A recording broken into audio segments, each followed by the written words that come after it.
Term ఇన్సూరెన్స్లోనే premium waiver అని కూడా ఒకటి ఉంటుందని చెప్పారు, అదొక ఆప్షన్.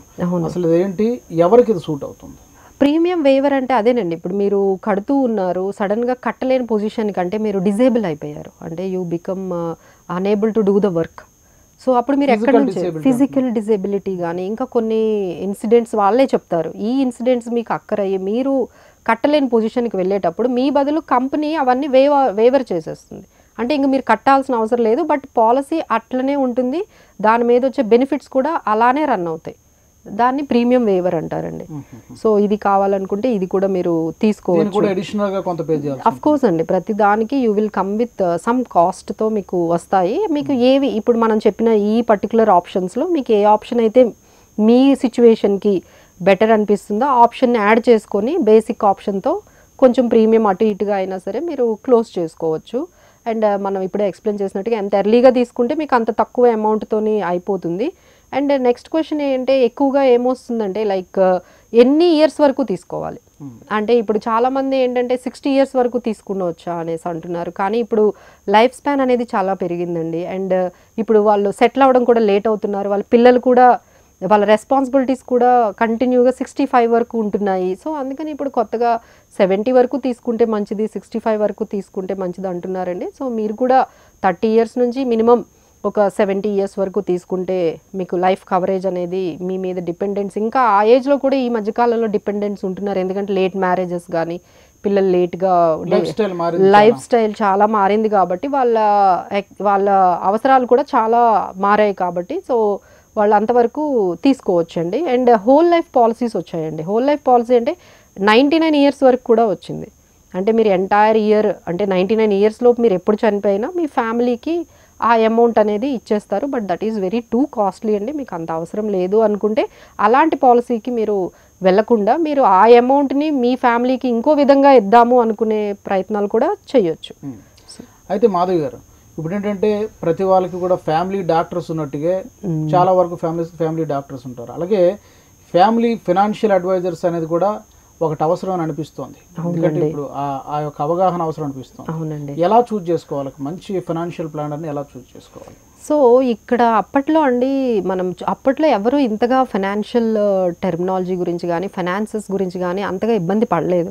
కారణాలు చాలానే ఉన్నాయి. అప్పట్లో అంతా యునైటెడ్ ఫ్యామిలీ ఉండేది, కంబైన్డ్ ఫ్యామిలీస్ ఉండేవి, ఉమ్మడి కుటుంబాలు ఉండేవి. ఏ ప్రాబ్లం వచ్చినా అందరూ వచ్చి హెల్ప్ చేసేవాళ్ళు, వాళ్ళకి ఫైనాన్షియల్ అడ్వైజర్స్ హెల్ప్ లేకపోతే ప్లానింగ్ అవసరం ఉండేది కాదు. రిటైర్మెంట్ అయిపోయిన తర్వాత కూడా పిల్లలు వాళ్ళని చూసుకోవడం అనేది అదంతా సాంప్రదాయంగా అట్లా వెళ్ళిపోయేది. సో ఎవరు ఈ ఫైనాన్షియల్ ప్లానర్స్ని వెతకటం కానీ ఆ ప్లానింగ్ చేయటం అనేది కానీ ఆలోచించేవాళ్ళు కాదు. ఇప్పుడు రిటైర్మెంట్ ప్లానింగ్ అనేది కంపల్సరీ ఎవరికి వాళ్ళే చేసుకోవాలి. ఫైనాన్షియల్ అన్సర్టనిటీస్ వచ్చినా మిమ్మల్ని కాపాడడానికి ఎవరు వచ్చేవాళ్ళు అయితే ఎవరు లేరు. మీరు మిమ్మల్ని హెల్ప్ చేసుకోవాల్సిన సెల్ఫ్ హెల్ప్ చేసుకోవాల్సిన ఇష్యూస్ వచ్చేసాయి. అండ్ అప్పట్లో ఏంటంటే బ్యాంక్ ఇంట్రెస్ట్ రేట్లు అప్పుడు 12% అట్లా ఉండేవండి, అండ్ 15% కూడా ఉండేవి. సో అవే సరిపోయేవి, ఇక బయట మళ్ళీ వెళ్ళి ఇన్వెస్ట్ చేసుకోవాల్సిన అవసరం ఎవరికి వచ్చేది కాదు. అందుకని ఎవరికి ఆ డికేడ్లో కానీ ముందు డికేడ్స్లో కానీ ఎవరికి ఫైనాన్షియల్ ప్లానర్స్ అవసరం లేకుండా వాళ్ళే ఇన్వెస్ట్ చేసుకునేవాళ్ళు. కుటుంబ వ్యవస్థ మారిపోయింది, ఎకానమీ సిచ్యువేషన్ మారిపోయింది. అప్పుడు లాంటి వచ్చే రెవెన్యూస్ ఏవైతే రిటర్న్స్ ఎక్కువ వచ్చేవో ఇప్పుడు ఏమీ లేవు. అలా అంతా అంటే తగ్గిపోయాయి అన్నమాట రిటర్న్స్. అంటే ఇప్పుడు మీరు అప్పటిలాగా పోస్ట్ ఆఫీసుల్లో పెట్టుకుంటాను లేకపోతే నేషనల్ సేవింగ్ సర్టిఫికెట్లు కొనుక్కుంటాను, అవన్నీ కొనుక్కోవడం వల్ల రిటర్న్స్ అనేవి 8% 7%కే లిమిటెడ్ అయిపోయాయి.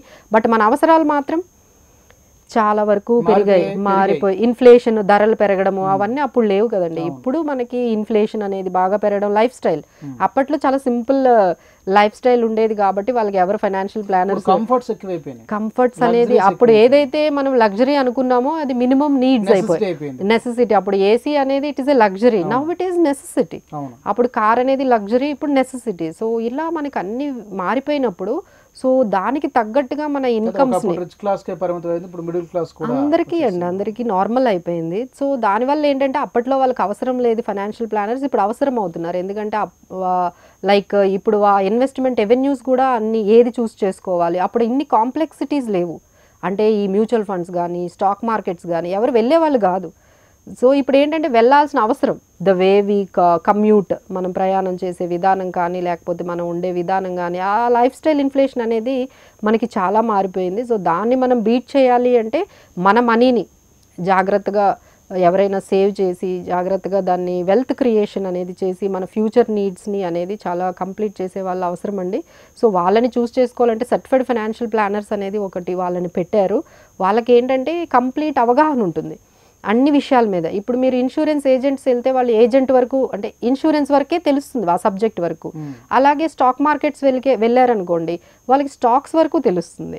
అలానే మీరు బ్యాంకులకు వెళ్ళారనుకోండి వాళ్ళకి సంబంధించిన కొంత ప్రోడక్ట్సే అవగాహన ఉంటుంది. But as us financial planners ఏంటంటే వాళ్ళకి 360 అవగాహన ఉంటుంది. మీకు ఎక్కడ ఏది అవసరం అనేది అన్ని కలిపి ఒక సొల్యూషన్ అనేది తీసుకొస్తారనమాట. అంటే ఇవన్నీ ఇంటర్లింక్డ్ కదా, ఇవన్నీ ఇంటర్లింక్డ్ కాబట్టి అన్నిటికీ తెలిసిన ఒక పర్సన్ దగ్గరికి వెళ్ళారనుకోండి they will give you a complete picture.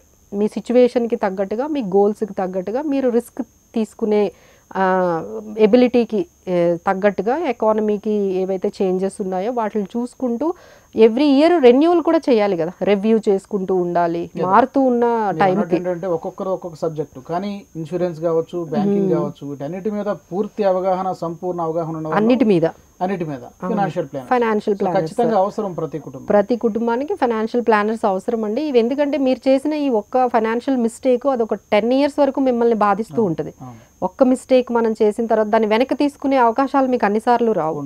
So తీసుకునేటప్పుడే మీరు కొంచెం అవగాహన పెంచుకొని ఫైనాన్షియల్ ప్లానర్స్ దగ్గరికి వెళ్ళి ఇది మంచిదా ఇది మంచిది కాదు ఈ డెసిషన్ తీసుకోవడం మంచిదా అనేది వెళ్ళి వాళ్ళకి మీ గోల్స్ చెప్పడం కానీ మీ బడ్జెట్ చెప్పడం కానీ మీ ట్యాక్సెస్ గురించి కానీ మీ రిటైర్మెంట్ ప్లానింగ్ గురించి కానీ మీ కిడ్స్ అదర్ గోల్స్ గురించి కానీ మీరు వాళ్ళ ఎడ్యుకేషన్ వాళ్ళ మ్యారేజెస్ వాళ్ళు గైడ్ చేయడం జరుగుతుందండి. వాళ్ళతో పాటు ట్రావెల్ చేస్తారు.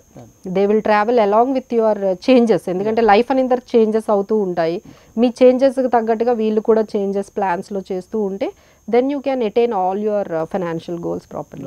మాధవిరెడ్డి గారు చాలా విషయాలు ముఖ్యంగా టర్మ్ ఇన్సూరెన్స్ గురించి అలాగే ఎవరు తీసుకోవచ్చు ఏ వయసులో వాడు తీసుకోవచ్చు అనే విషయాలు చాలా చక్కగా వివరించారు. చాలా వరకు మా హెచ్ఎంటీవీ ప్రేక్షకులందరికీ ఉపయోగపడ్డాయని భావిద్దాం. ధన్యవాదాలండి. Thank you so much. ఇది ఇవాల్టి జై హో సక్సెస్ మంత్ర కార్యక్రమం. మరో ఎపిసోడ్లో మరో అంశంతో మళ్ళీ కలుద్దాం. నమస్తే. ఉపన్యాస కళలో మీరు నిష్ణాతులు అవ్వాలనుకుంటున్నారా? అయితే మీ కొరకే వక్త. వివరాల కోసం సంప్రదించాల్సిన ఫోన్ నంబర్ 9553586062.